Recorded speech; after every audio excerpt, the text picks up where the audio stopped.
یہ وَمِمَّا رَزَقْنَاهُمْ يُنْفِقُونَ کی تفسیر میں لکھا ہوا ہے، کوئی نبی تھے اللہ کے علیہ السلام، ان کو وحی آئی کہ آپ کے جو فلاں امتی ہے نا، ان کے لیے آدھی زندگی امیری رہے گی، آدھی زندگی فقیری رہے گی، لیکن یہ ہے کہ ہم نے آپ کے امتی کو اختیار دے دیا ہے، چاہے پہلے ہم سے فقیری مانگ لے، چاہے پہلے ہم سے امیری مانگ لے۔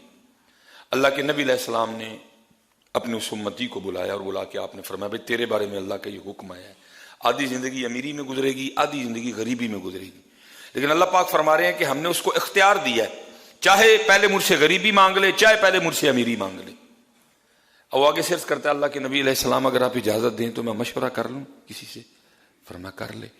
وہ گھر آیا اور آ کے اپنی بیوی کو کہنے لگا کہ اللہ کے نبی علیہ السلام فرما رہے ہیں کہ اللہ نے ہمارے لیے یہ حکم دیا ہے کہ آدھی زندگی امیری میں گزرے گی، آدھی زندگی فقیری میں گزرے گی، لیکن یہ ہے کہ اللہ نے ہمیں اختیار دے دیا ہے، چاہے پہلے امیری مانگ لو امیری آ جائے گی، لیکن پھر آدھی فقیری میں گزرے گی، چاہے پہلے فقیری مانگ لو فقیری آ جائے گی، آدھی پھر اس کے بعد امیری میں گزرے۔ اب تو بتا تو کیا کہتی ہے، امیری مانگوں یا فقیری مانگوں؟ اس نے کہا تو کیا کہتا ہے؟ وہ کہنے لگا پہلے فقیری مانگ لیتے ہیں، غریبی اس آس پہ کاٹی جائے گی کہ چلو آگے امیری بھی تو آنی ہے نا، لیکن پہلے امیری اگر مانگ لیں گے تو بعد میں فقیری بڑا مشکل کام ہے۔ پراٹھے کھانے کی عادت پڑی ہو سوکیاں نہیں کھائی جاتی ہیں۔ اس نے کہا نہیں، تو اللہ کے نبی علیہ السلام کی بارگاہ میں جا کے عرض کر کہ اللہ کے نبی ہمارے لیے دعا فرما دیں کہ پہلے امیری۔ اس نے کہا اللہ دی بندی بڑا مشکل ہے امیری کے بعد فقیری دیکھنا، پراٹھے کھانے کی عادت پڑی ہو، چوپڑیاں کھانے کی عادت پڑی ہو، کہاں سے سوکیاں کھائی جائیں گی؟ نہیں مشکل ہے۔ اس نے کہا نہیں، تو دعا جا۔ وہ گیا اللہ کے نبی علیہ السلام کی بارگاہ میں، جا کے عرض کی اللہ کی بارگاہ میں ہمارے لیے دعا کر دیں کہ پہلے امیری، بس پھر امیری۔ اب دیکھیں نا حضرت، یہ جو سامنے آپ بیل دیکھ رہے ہیں اس پہ کوئی پتہ نہیں ہے، لیکن حضرت جب اس کا آرڈر آنا ہے نا تو آپ کو سمجھ نہیں آنی اس بیل نے کیسے پتوں سے بھر جانا ہے حضرت ہے۔ کوئی مزدور نہیں آئے گا پتے لگانے، کوئی فیکٹری کی گاڑی نہیں آئے گی، کوئی اس کو آ کے پہلے انجینئر چیک نہیں کرے گا، کچھ بھی نہیں ہوگا، کوئی سیڑھی نہیں لگے گی، کچھ بھی نہیں ہوگا۔ بس کیا ہوگا، انما امرہ اذا اراد شیئا ان یقول لہ کن فیکون۔ یہ جو آپ بیل باہر دیکھ رہے ہیں نا، بالکل اس پہ کوئی پتہ نہیں ہے، اگر جو تھوڑے بہت ہیں وہ بھی زرد ہو چکے ہیں، کوئی سبز پتہ نہیں ہے، زرد ہیں سارے کے۔ یہ پتے کسی فیکٹری میں نہیں بن رہے، یہ فیکٹری ایریا میں کوئی فیکٹری نہیں ہے جہاں ان درختوں کے پتے بنائے جا رہے ہیں۔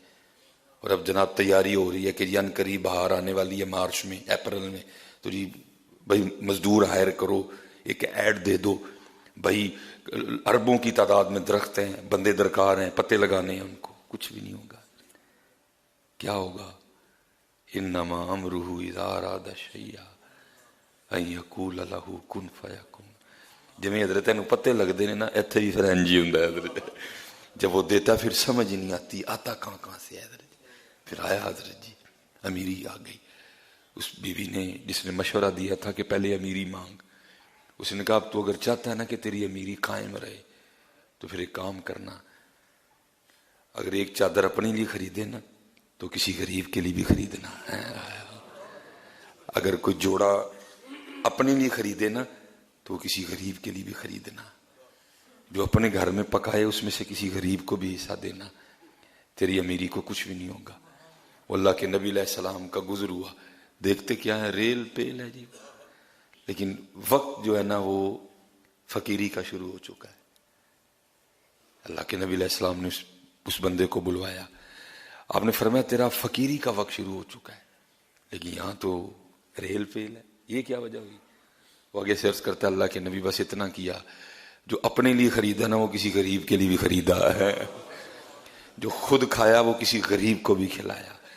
آپ نے فرمایا بس یہ تیری سخاوت کی برکت ہے کہ وقت تو تیری فقیری کا شروع ہو چکا ہے لیکن اب بھی تیری امیری چل رہی ہے۔ اپنے اللہ کے لیے خرچ کرنا اور کوشش کرنا جتنا چھپا کے خرچ کر سکو اتنا چھپا کے کرنا۔ کسی کو، کیونکہ کہا گیا ہے بہترین صدقہ وہ ہے جو دائیں ہاتھ سے دیا جائے بائیں کو بھی پتہ نہ چلے۔ بہترین صدقہ ہوا ہے۔